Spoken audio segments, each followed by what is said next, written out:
Hello दोस्तों, आज हम बात करने वाले हैं पटवारी परीक्षा जो हाल ही में आपके आने वाली है। अंग्रेजी की तैयारी में दोस्तों ज़्यादातर स्टूडेंट्स को प्रॉब्लम हो रही है। इंग्लिश के दोस्तों लगभग आपके हिंदी और इंग्लिश के 22 क्वेश्चन पुटअप होंगे, तो उनमें से 11 क्वेश्चन लगभग इंग्लिश के होने वाले हैं। तो 11 क्वेश्चन अगर आपके सही होते हैं, 11 में से 10 भी सही होते हैं, तो फिर आप दोस्तों सिलेक्शन के काफ़ी ज़्यादा करीब पहुँच जाते हो। हिंदी के क्वेश्चन दोस्तों आप आराम से समझ पाओगे, बट इंग्लिश में आपको क्या स्ट्रेटजी अपनानी है, सारी बात हम यहाँ पे करेंगे। 15 टिप्स हम यहाँ पर देखने वाले हैं कि इंग्लिश की तैयारी में आपको 15 कौन से ऐसे टिप्स ध्यान में रखने हैं जिनसे आप अपनी तैयारी को और भी बेहतर कर पाओगे। तो यहाँ पर हम बात करते हैं पहले टिप्स की।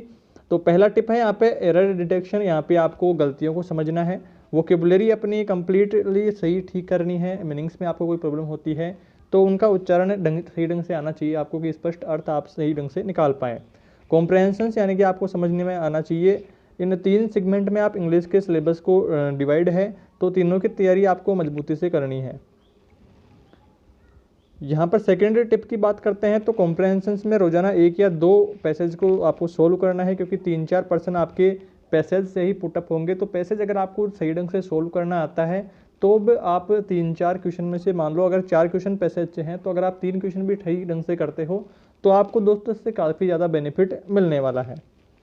अब बात करते हैं तीसरे टिप के बारे में। पैसेज ऐसा साधारण सा टॉपिक है जिसमें आपके सामने उत्तर लिखा होता है, इसलिए इसे उत्तर ढूंढने की प्रैक्टिस रेगुलर करनी चाहिए।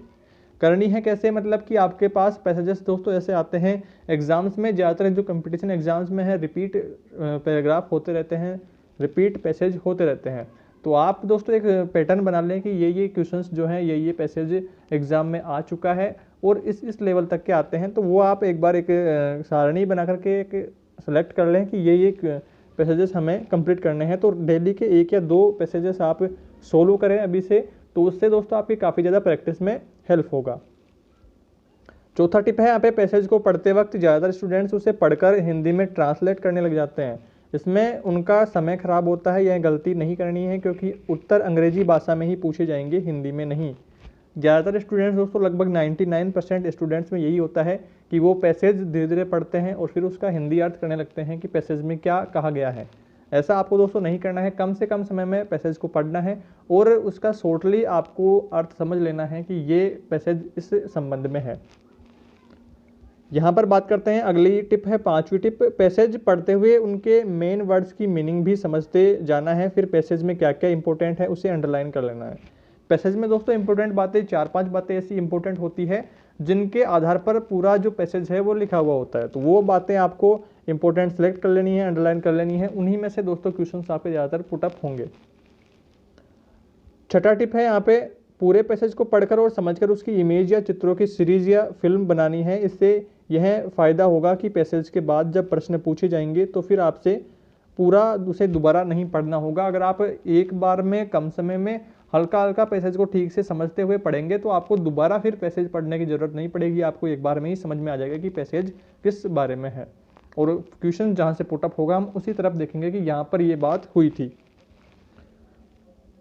अगली टिप है 7वीं टिप। कई बार पैसेज के ज्यों का त्यों लाइन में से प्रश्न नहीं पूछा जाता। पैसेज के वर्ड उत्तर के विकल्प में मिले यह जरूरी नहीं है। इसका सिनोनिम या एंटोनिम शब्द सही उत्तर के तौर पर विकल्प में लिखा हुआ हो सकता है। ज़्यादातर हम दोस्तों क्या करते हैं कि पैसेज जो हमें क्वेश्चन पूछता है वो हम पैसेज में ढूंढने लगते हैं, बट कुछ चांसेस में ऐसा होता है कि उनके सिनोनिम या एंटोनिम्स हमें पूछे जाते हैं, तो आपको उसका भी ध्यान रखना है। 8वीं टिप है, कई बार प्रश्न उस पैसेज की भावनाओं पर आधारित होता है, इसलिए पैसेज को समझकर उसकी भावना समझना जरूरी है। पैसेज पिक्चराइजेशन कर रखा है तो तुरंत ही उत्तर के विकल्पों में से छांटकर सही उत्तर को मार्क किया जा सकता है। अगली टिप है, वोकेबुलरी पढ़ने के लिए मार्केट से अच्छी गाइड्स लें। राजस्थान सेगमेंट के पूछे गए प्रश्नों का कलेक्शन देखकर वोकेबुलरी आप तैयार कर सकते हैं।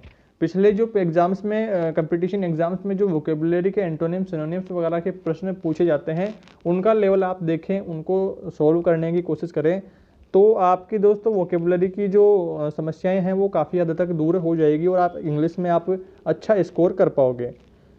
अगली टिप है टिप नंबर 10। जब भी कोई वर्ड पढ़ते हैं तो उन वर्ड्स का कंप्लीट मीनिंग देखें। वर्ड्स के ऑप्शन में जो वर्ड या मीनिंग दिए हैं उनकी भी स्टडी करें।